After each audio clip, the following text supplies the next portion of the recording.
Good afternoon, everybody. We are live with you today, and I'm so excited to actually facilitate this conversation among some great friends and some really smart people today here at Brookings. I'm Nicole Turner-Lee. I'm a senior fellow in governance studies and the director of the Center for Technology Innovation. And I'm really excited to actually have this conversation because in addition to the fact that I am writing a book, for those of you who follow me on Twitter and at Brookings and on LinkedIn and perhaps on Facebook, my book is forthcoming next year. It is on the US digital divide, and it's about how the internet is essentially creating a digital swath of people simply because of the systemic inequalities that overlay their experiences. That's coming out of Brookings Press. And if you know me really well, you know the other thing I'm quite interested in is this intersection of race, technology, and social justice. And we've been talking about that through a series of conversations on racial equity and technology. And if you know me even better, you'd know that artificial intelligence, particularly algorithmic bias, and how we actually deploy these models in the real world matter to me. And over the course of the last couple of years, we at Brookings, we've taken this quite seriously. At the institutional level, we have a great program that is designed around effective scholarship and leadership in this space, whether it's on AI governance, AI bias, in which I lead, or national security. And we even have added to Tech Tank, which is at the core of our blog at the Center for Technology Innovation, a podcast, the Tech Tank podcast, which really looks at these issues in more detail. My co-host, Daryl West, and I have been really getting it in lately with these issues that matter the most. And so today we're going to do something that I think all of us who are on this call today and watching us by video today, we're going to look at algorithmic bias and algorithms in general, but we're going to look at something that I've been talking about for a very long time, which are rating systems, as well as what we're seeing getting done across the globe in terms of certification or labeling. And why is that particularly important?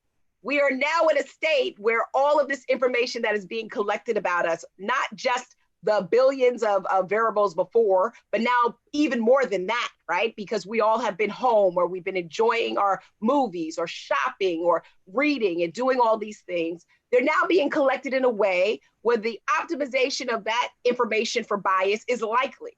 And I thought before the pandemic that we should sort of think about how do we develop a feedback loop that actually allows developers, as well as those who license algorithms, to really think about how effective the performance is of that particular model. Now, I'm a sociologist. I'm not a quantitative modeler, nor am I a scientist. But I do know one thing, and this is something that stood out. And I'm so happy that my friend Frida Poli is here today, because we sat on a panel maybe a couple of years ago where our guy, Jason Oxford, made a comment. And he made a comment that the universe of commerce, for example, has changed to the extent that it is upon companies to win back the trust of people like you and I. Mm-hmm. And so this rating system idea, this Energy Star rating that I'll talk more about later in the panel, is really driven by that.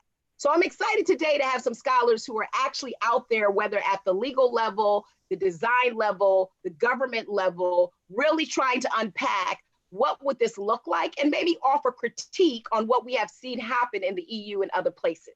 I'm going to introduce them in the order in which I see them. They may look different to you, but I'm going to just ask them to raise their hand.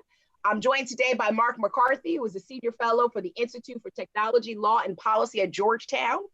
I'm joined by Frida Poli, who is the CEO and founder of Pymetrics, which I'm excited to have her. I've been trying to get her for about a year. She had a baby last year, so I couldn't get her this time. She's here. Elham Tabasi, my new friend, who is actually the Chief of Staff of Information Technology Laboratory at NIST, who is actually the governing body of standards. We look at artificial intelligence. And my colleague, John Villasenor, non-resident fellow of governance studies, who's doing absolutely fantastic work at UCLA. Thank you, everybody, for being here. I want to jump in first, Mark, with you, because I know you follow a lot of this stuff. In fact, you and I are aligned when it comes to things like differential treatment or disparate impact. We've seen this before. So before we jump into a conversation that really begins to unpack what we think we're seeing, why don't you take us back historically on how certification, licensing, labeling, and perhaps ratings actually existed in the past? Sure. Thanks very much, Nicole, and thank you for having me. This promises to be a really fun conversation, and I'm glad to be joined by all the other wonderful panelists who will carry on the conversation with us.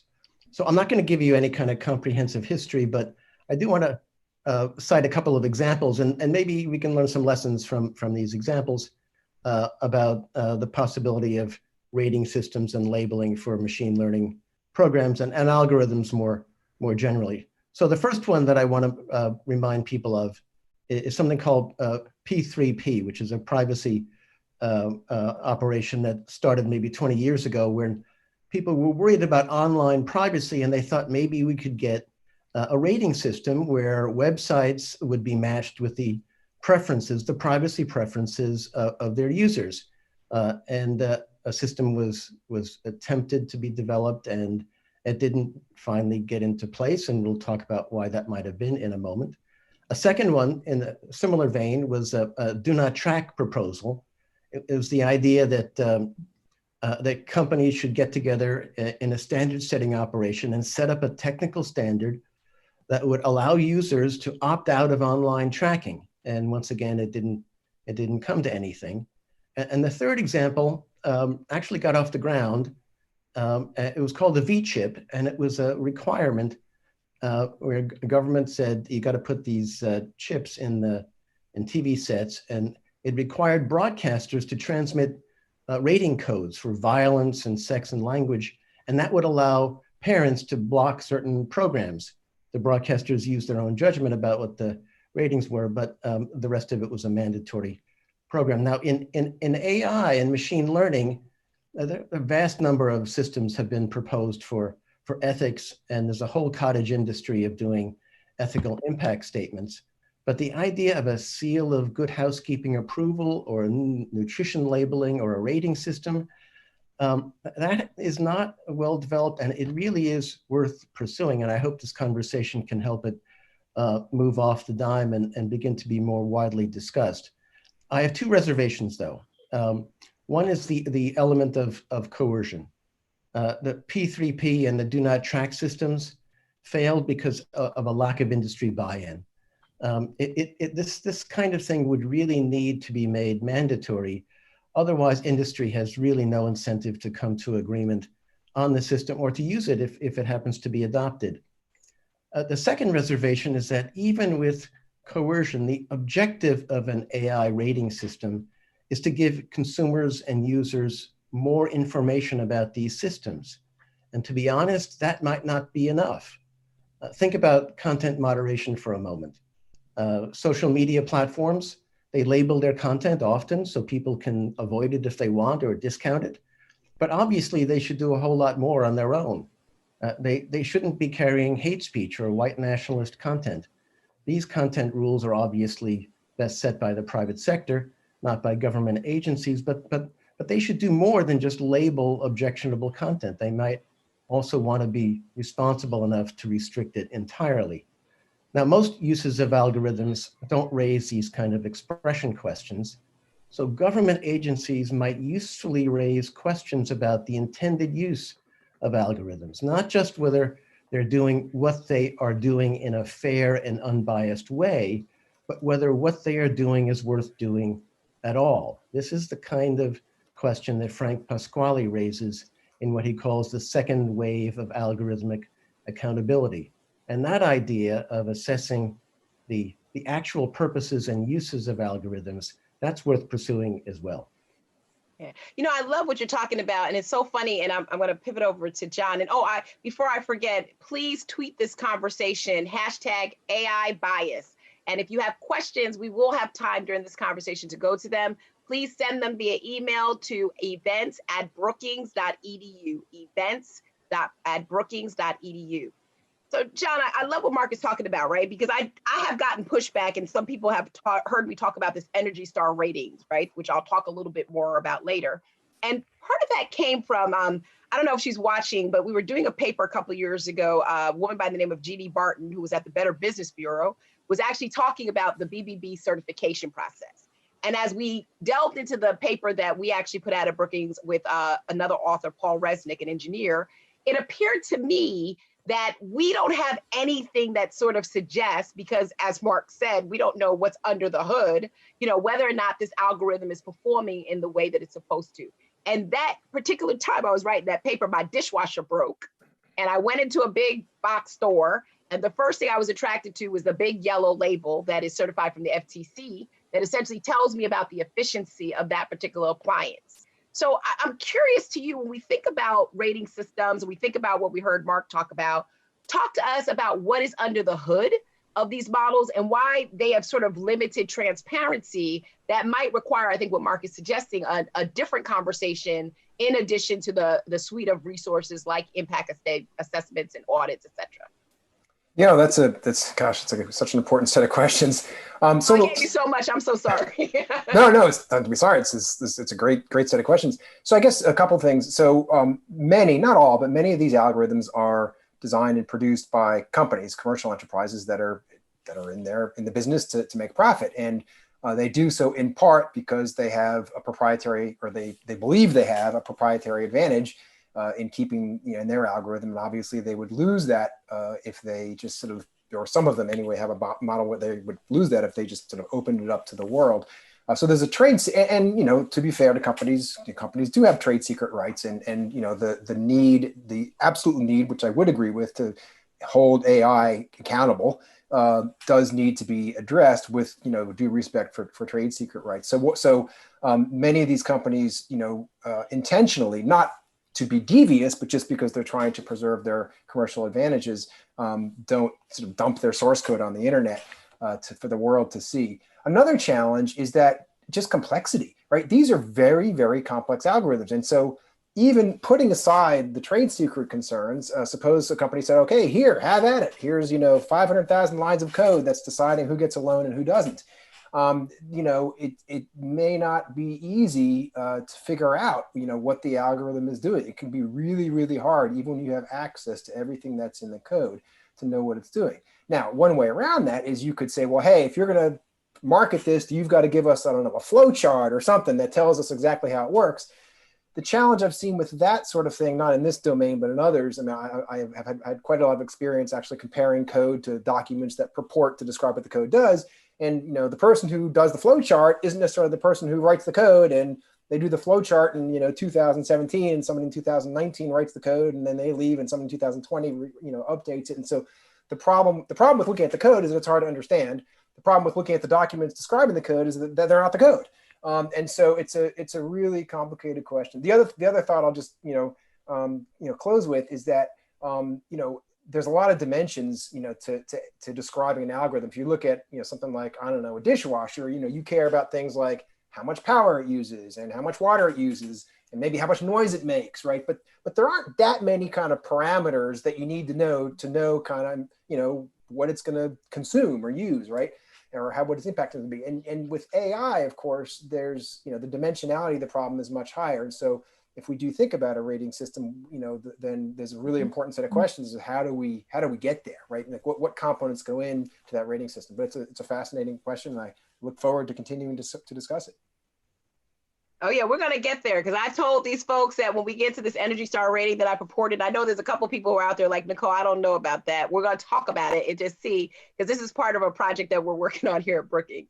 Elham, I want to actually switch to you, because I mean, you're listening. You're at NIST, which is the entity that is responsible for standards, right? So you all don't do necessarily rulemaking that would sort of, suggest that there's something that's deceptive or out of the norm for an algorithm, but you actually do a lot of testing, right? And you think about the variables that are part of the inputs and the efficiencies as well as the performance of algorithms. What's your opinion? I mean, is one part of the question is, should we just stick with standards, right? And sort of trust the standards within the lab versus trusting the standards, how they operate in the real world? Or, what's your opinion about imposing certifications or labeling or rating systems on algorithmic models? Yeah, Nicole, thanks for having me here, and good question. So we, as you said, NIST is a non-regulatory agency, and we have a broad portfolio of research. And in terms of AI, we are focusing on trustworthy AI. And picking up what John said, what constitutes trustworthiness and different aspects and different technical requirements for trustworthy, and how do we know they're trustworthy? But you use the word conformity assessment, standard, and certifications, and these have special meanings, particularly to us. And I want to go through that, and in going through them, answer some of your questions. So conformity assessment program models vary based on balancing risk and resources. And the first thing I want to bring up here, and then I bring up again at the closing, is that one size fits all is not going to work. Conformity assessment is defined in ISO standard, I think 17,000, as the demonstration that specified requirements relating to a product, process, system, person, or body are fulfilled. Now, each of these words are, standard processes are being very carefully crafted. By requirements, we mean how should it perform? Requirement defines characteristics of the object of the conformity, and it can be expressed in various ways. Standard is one of them. So one challenge right now is, for example, you brought up the issue of the algorithmic bias. If we want to go and how to write the requirements for bias. What do we mean by bias? How to measure them? What data to use to measure them? So these are the things that are lacking. And again, one size doesn't fit all. You measure bias for different use cases, application domains is going to be different. And then in the definition of the conformity assessment that I said, so it's a demonstration of specified requirements. Okay, we talk about requirements. What do we mean by determination? Determination is that how do we know it performs? So you need some sort of testing mechanism, inspection or audit, some way of knowing that it does what it says. Again, talking about standard, those things are lacking right now. We don't know how to test for existence of bias or lack of that in a standard way. We don't know that for vulnerabilities of AI. We don't know that for explainability of AI. And then there's another part that attestation that who says that the performance has been demonstrated, and it can be done. So attestation is usually a statement made by an organization, usually that the requirements have been fulfilled, right? If a manufacturer makes the attestation, it's called the supplier declaration of the conformity. If attestation is done by a third party, then it is a certification. So the first party, they're all, I think these are the details that never have been discussed. So the first party is when the conformity assessment is performed by the person or organization that provide the product or service. This is the seller or manufacturer. Second party is the purchaser or user, and the third party is an independent entity that has no interest in transactions between the first and second party. So, in terms of a certification or conformity assessment, the things that are missing are the requirements, or the test methods on how to do testing, and then another big thing is that not only we have a big, the dimensionality of the different things that has to be assessed, but also the specificity to the application domain and use case. Explainability may not be important for many applications, but very important for some other applications. I also want to say something about what Mark said about the history of that. So I'm glad that Mark also, I wrote it down about successful examples of rating, because right, it all depends on what are you trying to get out of those ratings. Is it confidence? Is it a change of the user behavior? So I think the intent is really good, but it's a really difficult problem to address. Well, and I think that, Elham, what you actually demonstrated is why it's so difficult for us to do what John said, know what's under the hood, right? Because you have to run these series of tests. Sounds like what you're suggesting is at the production level, at the user level, and then potentially at an independent audit level, where there's somebody who actually sees how the algorithm performs generally, right? It just appears to me, and Frida, let me go to you, because you're on the tech development side. Like, you're a scientist, you're also a person who has a company that is doing employment algorithms, that performance matters, right? And that goes back to what Jason Oxford said, that if something breaks down on the car, most likely people aren't going to buy it again because they've lost the trust in the product. I would love to hear a little bit more about, when you think about ratings and labels and certifications, the extent to which as a company that's doing this, that it actually matters or differentiates your product from others. Yeah, sure. So we are 100% believers that, tech companies have to be trustworthy and earn trust. It's not a given, right? So I'll just start there. And again, I spent 10 years in academia at Harvard and MIT as a cognitive neuroscientist before founding Pymetrics. And so I come to the problem of AI and machine learning with a different lens, meaning that I've studied the human brain for a decade prior to then thinking about algorithms. And, ultimately at the end of the day, a human brain has lots of similarities to algorithms, right? It is a system. It's a hardware system. It has operating systems to it, and so on and so forth. And so whenever I think about the systems we develop, I also think, what's the human corollary to this, right? So I would start by saying this. We 100% believe that, tools like ours, companies like ours should subject themselves to some sort of certification standards and audits. And actually, we've already engaged in a third-party audit of our system, which, to your point, John, you can, not reveal your source code, but you can still let a third disinterested party in there to attest that, yes, indeed, they are doing what they're doing. So I think there is a way around this. It's not, something that you can, there's a way around it. The second thing I would say is that we believe that it's really important to audit outcomes, probably more so than process, because at the end of the day, and not to say you shouldn't, there may be some process issues that you want to think about, but and again, we are explainable. We provide information about what we're looking at. So it's not that I don't believe in explainability or anything like that. It's just that I can explain all day long, but at the end of the day, it's sort of like having a nutritional label, but then I don't know, well, what is the recommended daily allowance of protein and fat, right? The nutritional label is not very helpful unless I have some sort of outcome that I'm looking for, right?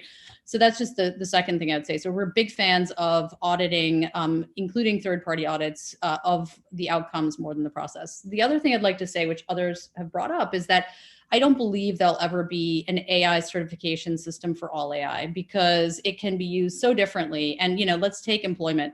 There are certain things that are best practices among, machine learning experts that are actually illegal in employment algorithms. So there just isn't a way that I think you could ever design a tool that says all AI must do this, and it really needs to be sort of application specific, which is what, Elham raised. And then, the last thing I would say is I think we have to, so if you think about audits have also been done of human behavior. And Sendel Mullainathan, Cass Susteen, John Kleinberg, and Jens Ludwig wrote a great paper called AI as discrimination detectors.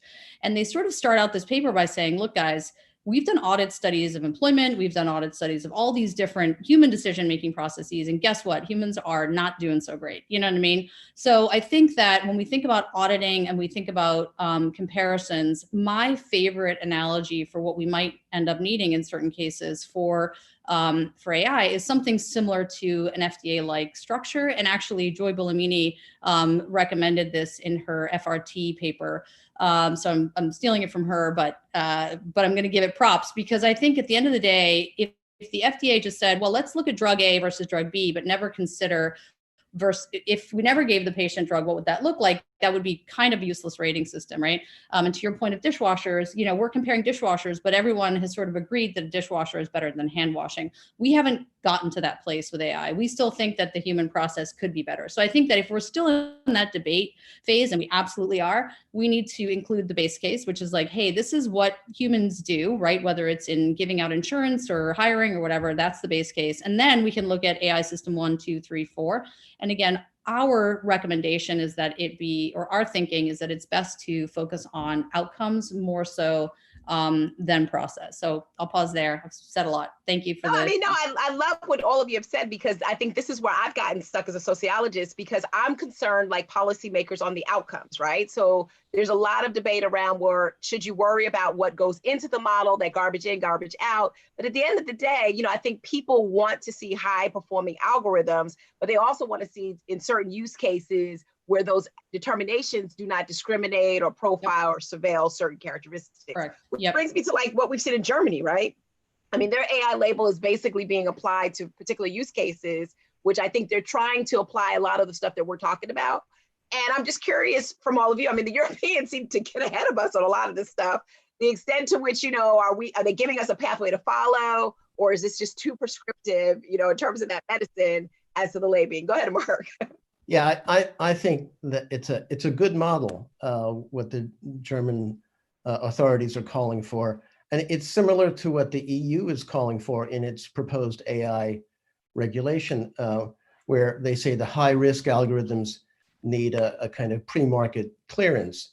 And I don't think a single agency can do this. This is speaking to Frida's point about all the issues are really algorithmic specific. And so I do think it has to be focused on the particular application, not on algorithms in general. That's much too broad.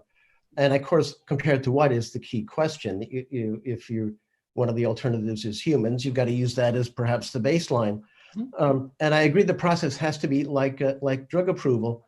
And from an industry perspective, that really is a much better way to do it, because the industry gets to conduct the analysis, right? And that is then subject to a further regulatory review.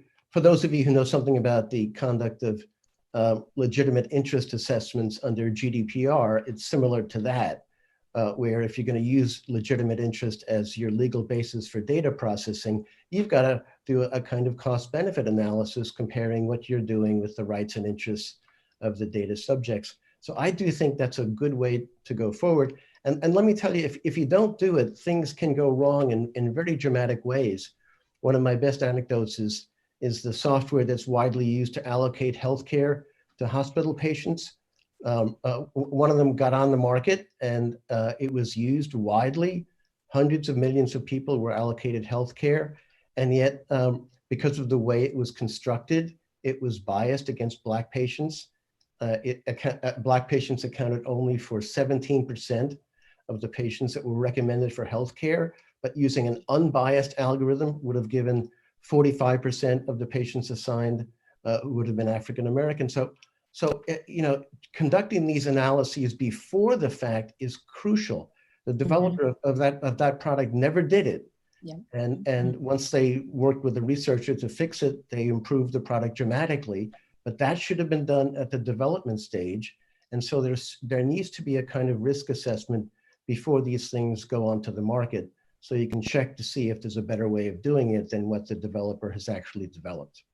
Yeah, no, I love that. And actually, I want to put a pin in what you're talking about, because that algorithm, every time I think about it, it was like a front page story, because the variables that were used was the amount of money people invested in healthcare, and it kicked out Black patients as a result of that. But I want to hold that thought, because I want to see if anybody disagrees with Mark, right? In terms of the German model of actually looking at particular high risk algorithms and labeling them. I mean, do you all have agreement that that's the way to go, or is there some pushback on parts of that? Does it restrict innovation if we actually go that way? I'm just curious to hear from others.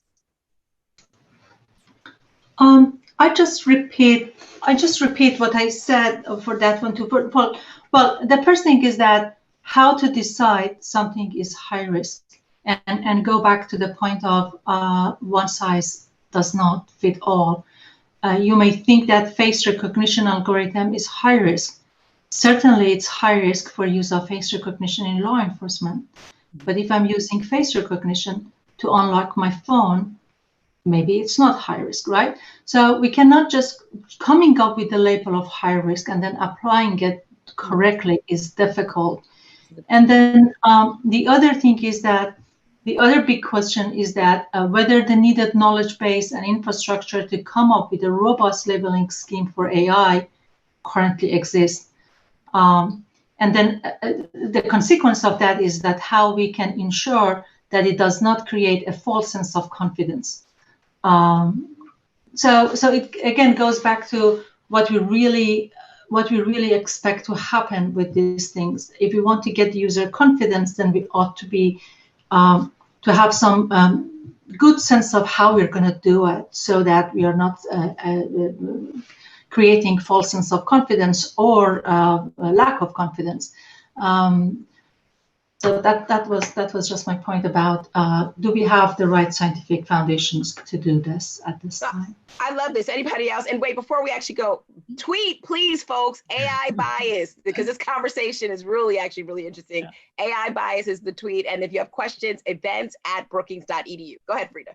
Nicole, I just want to say something around innovation. I think I made that point when I was hugely pregnant on the panel that we did together. Look, I definitely think that regulation is an issue, but quite frankly, employment is already highly regulated. So, if you're developing algorithms in employment, you're already subject to all sorts of regulations. So that's one thing. The second thing is I actually think that if you look at the Fair Credit Reporting Act of 1974, that is an excellent example I'm married to somebody in finance who thinks regulation, is the spawn of the devil. But, if you look at that, it actually showcases an instance where industry blossomed because there was regulation put in place that basically then yielded public confidence in a product and a whole industry that had not been there before. And quite frankly, I think we're there with AI. I think there's very low public confidence. I actually think that if we had some sensible, and it has to be sensible, and I've seen instances of what I would consider not sensible, regulation, I actually think that it could benefit both consumers, employers, and makers of AI. So I think there's a path forward. It just, it has to be done well, I think. So No, I love this so far. John, I want to go back to you in the respect to, because I told you I have questions, but the way this conversation is going, I mean, it seems to me that, and I think both Frida, Mark, and Elham are sort of bringing it up. Are we talking about rating systems? Are we talking about labels? Are we talking about underwriting, right? And you've done a lot of great work on underwriting of algorithms just to determine, if any type of bias liability or something that comes out of the model is unpredicted, right? And has an unintended consequence. Do you think that actually should be part of this conversation in terms of the underwriting of the algorithm, or are we in the right lane when we start talking about these processes to basically assess, the performance of a model?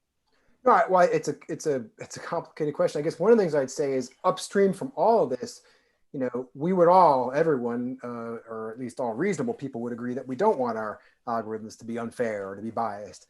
But one immediate challenge once we all agree to that is, well, what do we mean by biased, right? And there's different mathematical definitions. There's equalized odds. There's predictive parity. There's statistical parity. There's any number of these measures, and one of the challenges, and reasonable people can make reasonable arguments in favor of or against any of these any of these measures. And so, the challenge is sort of how do you make the decision about the sort of metric you're going to use to assess these algorithms, and then how do you educate the public? Like I said, if I'm going into a big box store buying the dryer, I just want to know, it's simple. I want to know how much power it uses, right? If I'm buying an algorithm, I don't want somebody to say, well, here's 7 pages of equations that tells you. I mean, I just don't want to know that, right? And so we've got to sort of figure out on the one way to kind of balance the just inherent complexity of the space and the sort of lack of simplicity, that these questions, force us to confront with the need. I mean, the whole, I would, Nicole, you correct me if I'm wrong, but one of the whole points of your desire, which is totally reasonable, is you want to kind of communicate, you want to convey, right? You don't want people to have a PhD in machine learning to understand if this thing's working or not, right? And so it's the right thing to do to have these conversations. I just want to make sure that when we do that, we sort of look at the full chain, right?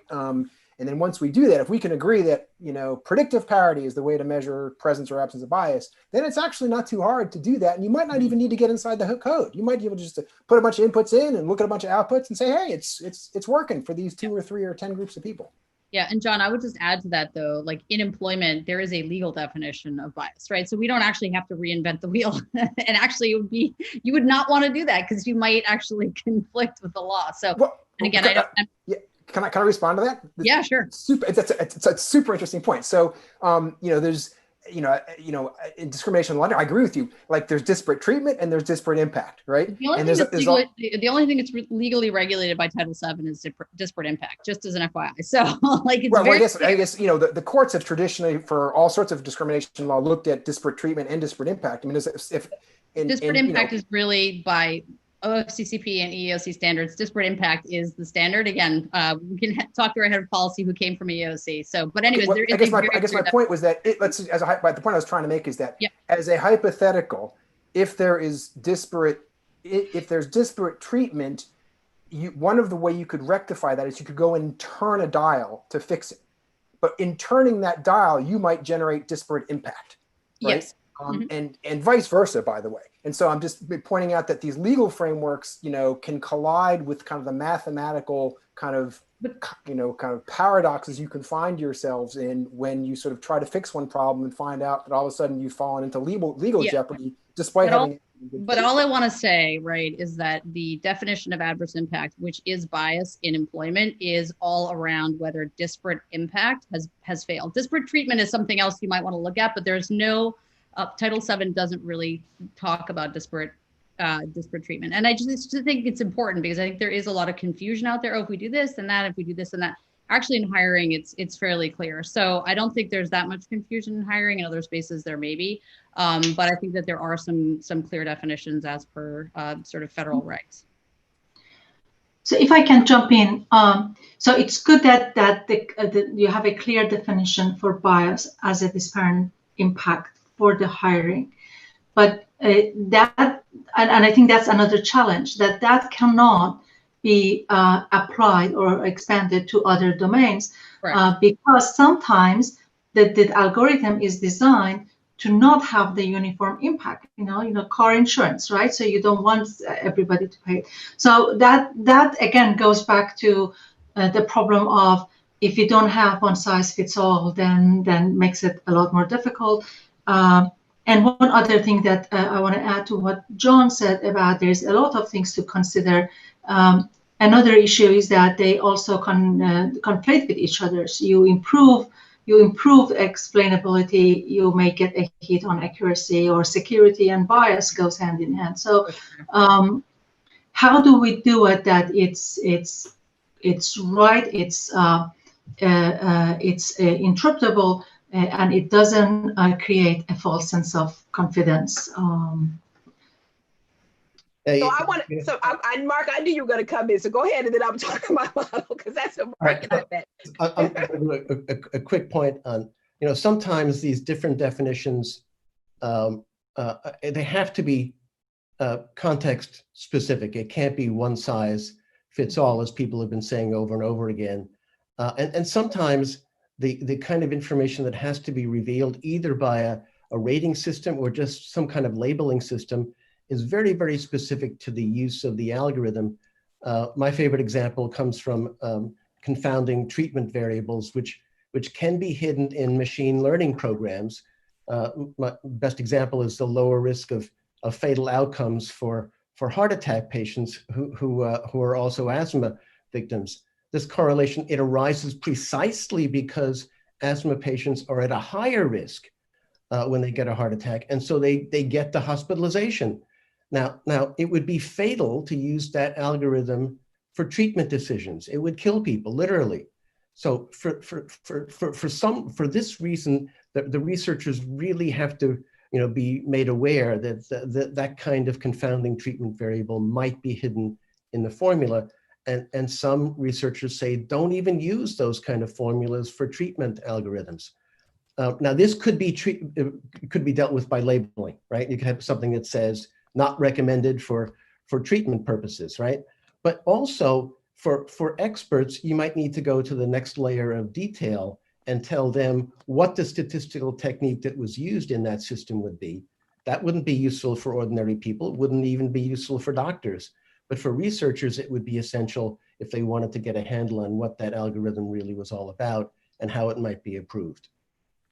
Now, John, I know you're working on, and I want to go to my model, but I know you are working on a paper like this for Brookings and for your general research in terms of disparate impact, disparate treatment. You want to just talk a little bit about that? And for the people who are watching, I'm sure it'll be available soon, but I promise to all of you, and Frida will have you back, this part of that conversation is so important that we have to really disentangle that as we look at AI bias. Well, yeah, I have a paper in another area, that housing, the Fair Housing Act, HUD has just issued a final version of a rule on interpreting disparate impact, liability under the FHA. And notably, for the first time, I think probably ever in the rulemaking, at least certainly in HUD, it has a specific section about how cases where there's alleged algorithmic bias in the types of transactions that are protected under the FHA, loan approvals and marketing and advertising, how those are going to be addressed. And frankly, I find it personally a very concerning framework because it puts a very significant hurdle in front of a plaintiff who, basically requiring, as I read it anyway, a plaintiff who wants to move forward in the case to sort of put up more information than they would likely have prior to discovery, right? And so, but then the problem is if they don't cross that hurdle in the pleading stage, then they would perhaps never get to the discovery phase where they could actually get the information they, in theory, needed at the pleading stage. And so it's just, it's a very important topic, both in the housing sector and more generally, because we see now the government moving, as far as I know, for the first direction to sort of lay down, through the rulemaking process, rules specifically addressing algorithms. And in this case, one that is not particularly conducive to plaintiffs in disparate impact housing cases who have legitimate concerns about discrimination. Anyway, I've got a law review article that's coming out in a couple of months on that, and I'm sure I'll do a little post about it in the Brookings site at that point. It's all good. It's all good. Go ahead, Mark. And then, I want to talk about my model too, guys. So Mark, you go ahead. And then we'll go one quick comment is that the HUD's final rule withdrew a lot of that stuff on sort of a free pass for standard algorithms. Yeah. And all to the good. I mean, the previous thing was just an insult to the cause of racial justice. So I think what they finally came out with might have avoided the worst aspects of what they initially proposed. Well, I'm going to make a polite rebuttal to that. One, though. Go ahead. I was going to polite rebuttal to that is that one of the it's true there is sort of a carve out or a get out of jail free card for if your algorithm is sort of standard in some form, but the question is who defines that, right? And so and it also interestingly it sort of allows people to sort of deduct responsibility if they can kind of point upstream in the supply chain. And if a car maker sells a car and the brakes fail and there's an accident and somebody sues the car maker can't say, well, not our issue because, we bought the brakes from somebody else. But in the algorithm world, it appears at least, that there is a little bit of a move to sort of formalizing frameworks that could allow people to kind of, kick the responsibility upstream somewhere. Yeah. So, okay, so let me go in real quickly. I think I see another panel coming out of this because I think that's why I'm doing this panel and that's why we're having this discussion. So when I started this work, again, going back to my colleagues on that first paper that we did a couple of years ago, it was about, well, do we need a housekeeping seal? Because obviously lay people can't look under the hood. Companies have to compete for the interest in the marketplace. And at the end of the day, you do not want algorithms that are illegal or unlawfully discriminate against you, nor do you want algorithms that if they cannot perform, for example, facial recognition technologies cannot recognize dark skin complexions, or people like me whose last week hair was curly and today my hair is straight, tell me, because that actually impacts the performance. And I was thinking with that dishwasher example, and I see people online are picking up on this, we have every single rating system when it comes to commerce. We have systems that we comment on in terms of hotels. We let people know what we feel about X. In the opacity of the internet, there is no way for you to know whether or not an algorithm performed the same way if you were a woman, if you were a man, if you were African-American, if you were Latina, if you were light-skinned or you were dark-skinned. And to me, that's why I think there's a couple things that can come out of this. So far, I think many of you have said, we might want to consider a rating system if we are looking at companies to sort of put in their best practices and we sort of fare them against each other. That's one step. Some of you have said, well, maybe it's good to have a rating system or labeling system because at least you know what's in the ingredient. Maybe it's disclosed that certain facial recognition will not pick up on Black women whose hair changes or women whose hair changes. Maybe it goes back to Elham said, right? This is okay for opening your phone, but it's not okay for driving a car, right? And then maybe the third piece is, which I'm actually trying to dig into a little bit more, what's the feedback loop if you actually recognize that algorithms are generally biased in some way because it represents the values, the norms, the assumptions. If you understand that there'll be some algorithms that will have conformity to civil rights laws where it's really clear what you cannot do and others that do not. But then you also understand that the algorithm outside of the lab will perform differently on different subjects. How can you have rating systems that are maybe generated by individual users, which is my Energy Star rating idea, that may be more about process, that you're actually able to increase the performance because you're getting feedback that this algorithm is not optimized for diversity, or it's not optimized for, women's pain thresholds over men because the sample is not well designed. And so I'm just putting it out there. I mean, I in no way, I'm a social scientist. I'm not a scientist. I'm not a neuroscientist. I'm not any of those things. But what I do think matters is that we have to have some way to assess, both for private sector developers as well as academics and users, that this algorithm is going to be designed to do what you think it's going to do, or it's not, so that people can make choices in the marketplace. So Frida, I want to go to you. I mean, if you had something like this, I mean, obviously you want people to know that Pyometrics is like a boss algorithm for employment, and you want to keep competing for that. That's that first level. But what about giving a feedback loop for people to chime in once they know that you've done all you can, right, to make sure that a performance is optimized? Sure. So the one thing I will say, if you had to guess how many people think they're less biased than other people, what do you think the percentage is? A lot, probably. It's 80%. It's 80%. So my point is that, you know, as a person that studied the human brain for 10 years, my only concern is that we don't judge things accurately oftentimes, especially when if my dishwasher breaks, totally, I get it. My dishwasher breaks, right? If this algorithm treated me fairly or not, you know, I think that might just fall prey to some of the, you know, challenges of really understanding whether something, so don't get me wrong. I think there absolutely should be a feedback loop and there absolutely should be fair. I'm not trying to say that, but what if, I don't know, like some algorithm does something that interspaces with the user in a way that for whatever reason they don't like, and therefore they don't like it, but actually the outcome is better than some, I'm just imagining, algorithm that goes out of their way to be pretty and nice and this, that, and the other, like to the, you know, visually, but actually is hugely discriminatory. So my point is just, I think that in getting these rating systems, and I'm not trying to denigrate users or people as being somehow not capable of rating things. I just worry about what they would be rating it. What feedback would they actually, what thing would they be rating it on? And that's what I would worry about, because then I think people would fall prey to deceptive marketing, quite frankly. And we've already seen that, right? Oh, my algorithm is, you know, unbiased or this and that and the other. Well, prove it. Well, I can't prove it to you, but I'm telling you that it is. And what if a lot of people were to believe that and then just give that company good ratings, you know, with no proof? So that's my biggest concern around consumer ratings. It would just be like, let's make sure that they can definitely have objective data that they're looking at.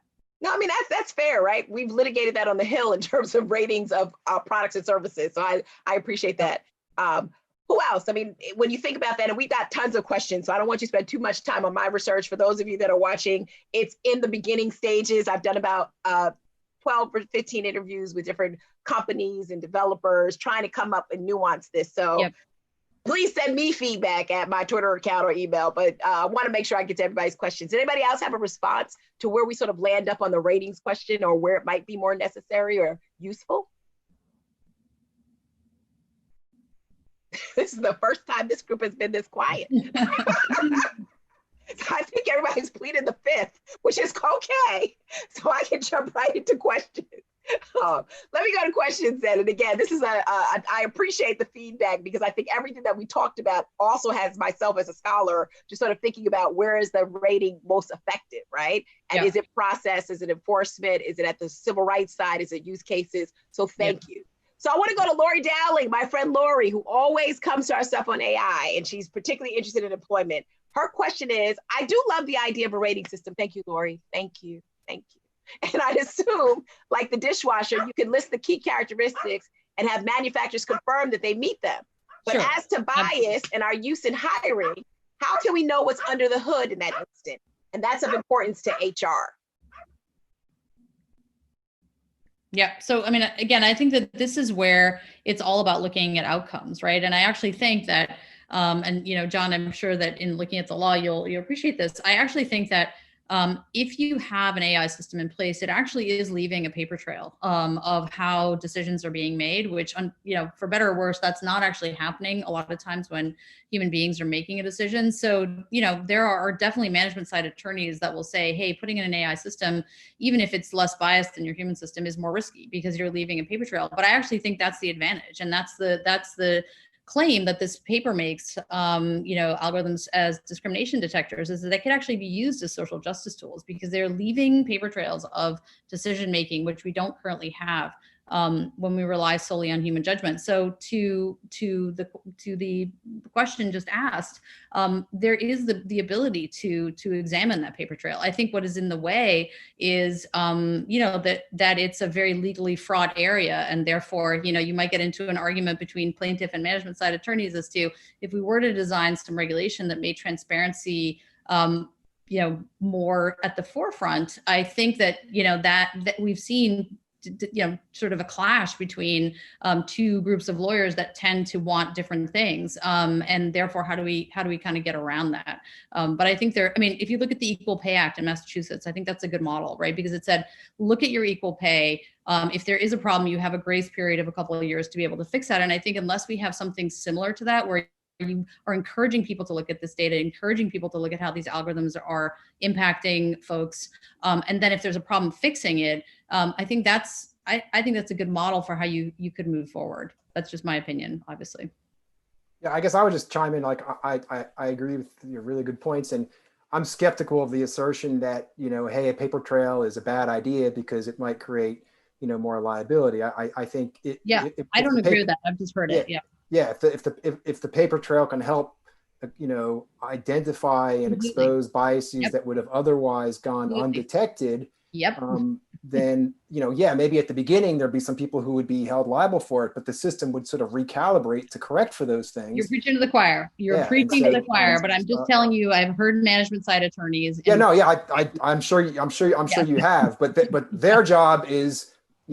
They view their job perhaps when they're saying that as just protecting the company from litigation, whereas I think we're standing back, we're saying, how can we bring fairer systems to, but when the rubber meets the road, it's those management side attorneys that are then giving guidance to these companies as to whether they should continue with a clearly biased human process, or potentially put in an unbiased AI system that, occasionally might actually trip the bias wire, and that would leave them more legally liable. Or a combination, right? I mean, a combination, a human-informed decision, informed by AI. Absolutely. I'm just telling you the challenges we've seen in trying to implement, less biased technologies that these are the arguments we've heard. So and it's hard. I mean, it's generally hard to actually have this conversation and to sort of have this conversation between technical experts as well as lawyers, as well as sociologists, all sitting around trying to figure it out.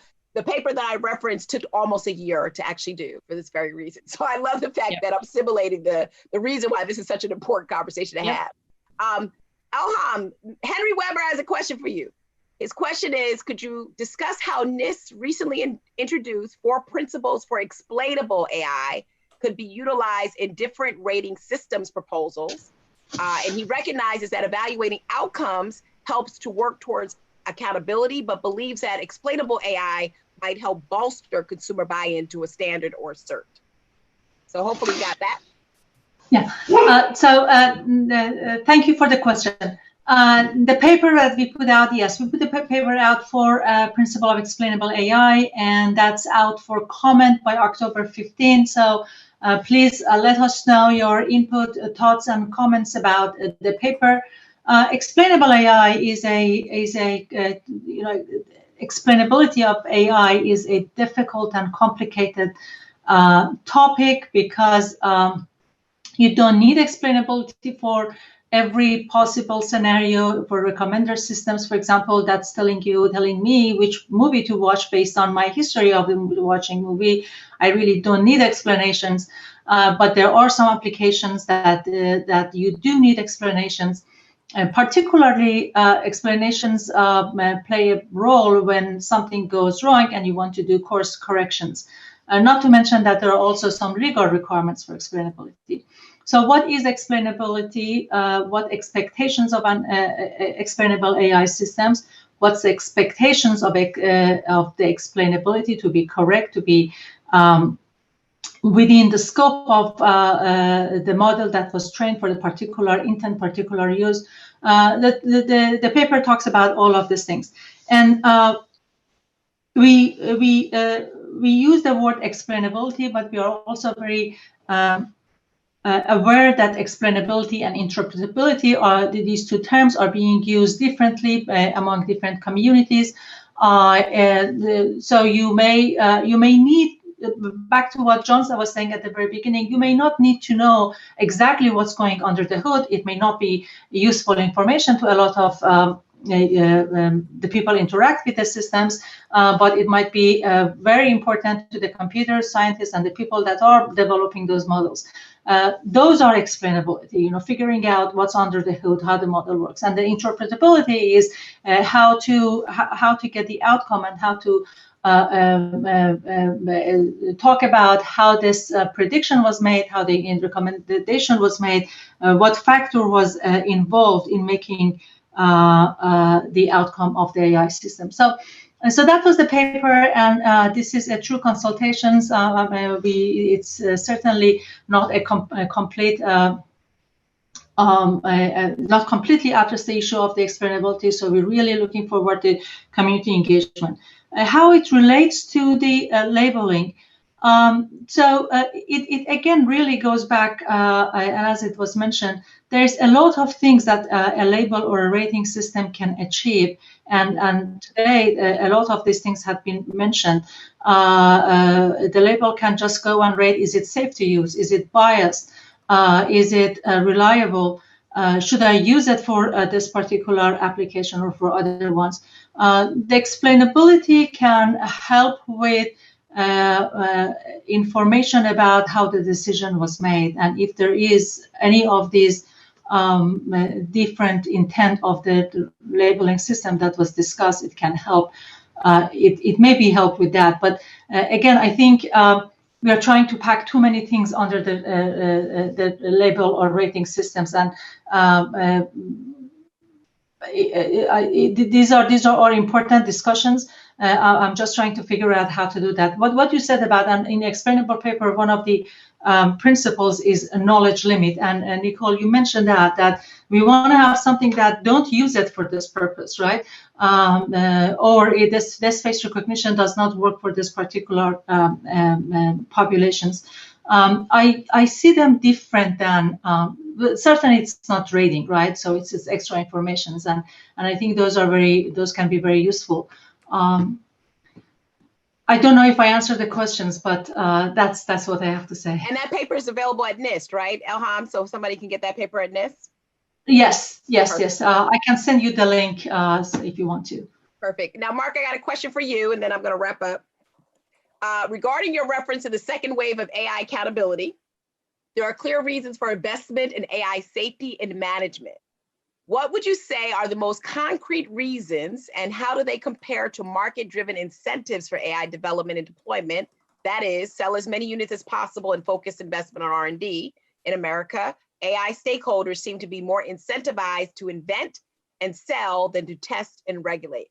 So our friend Tom Wheeler, who is in CTI, the department which I run, always says that it's about breaking things now and fixing it later. It's basically a summary of that question. So are there incentives to actually get folks to start thinking about, these types of best practices before we jump to regulation?